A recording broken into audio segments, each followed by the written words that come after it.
Who knows Trombone Shorty?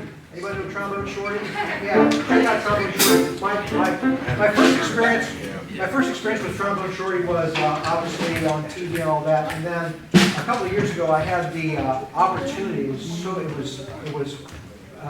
one of those bucket list things where I went to the Newport Jazz Festival.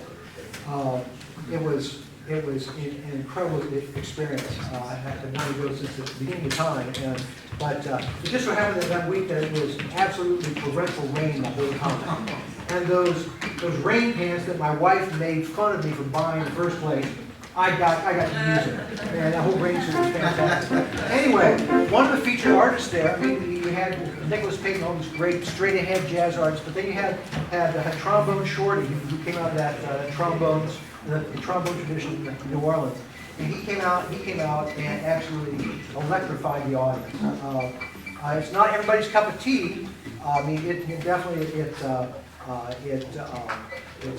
it's like pedagogically, you wouldn't want your trombone players to have the same overtures, Trombone Shorty, and all that. But man, he makes it work.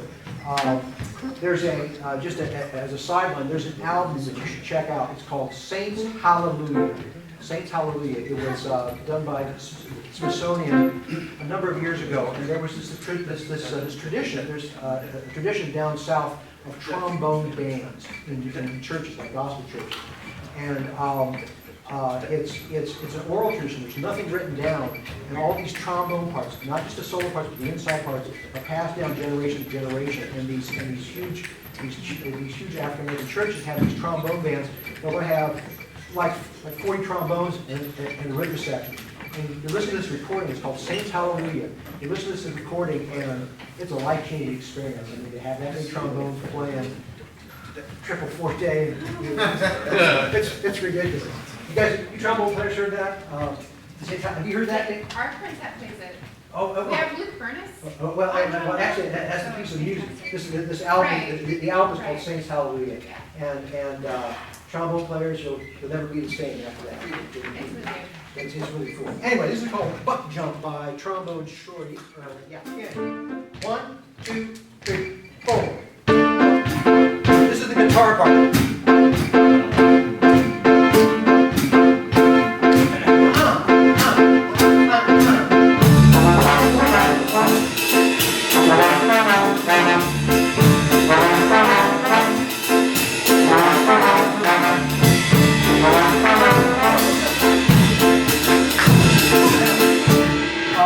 More of a funk thing.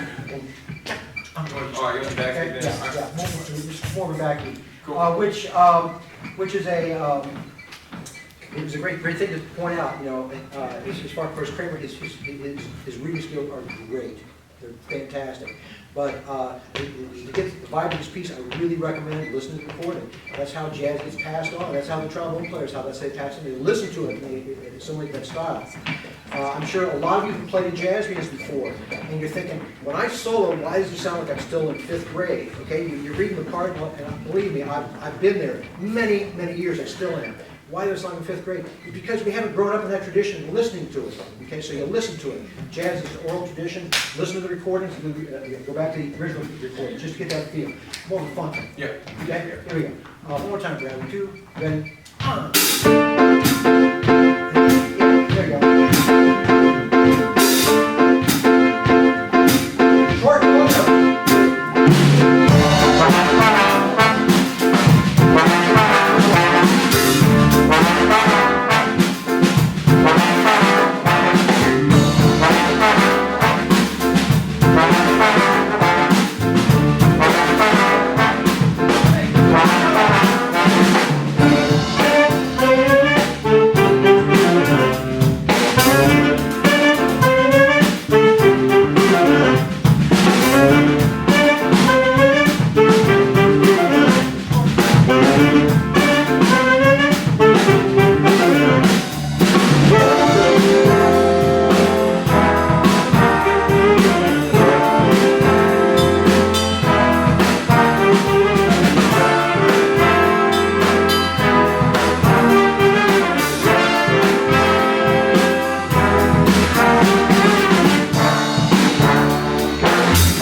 doing these pop charts like this because there's so much you can teach with subdivision, 3/16 note rhythm that go beyond the jazz band, go into concert band, go into your professional life. How many times have you been out on a gig and read a chart like that, and because of your experience in jazz or something, you play the 16th note rhythm? It's very important.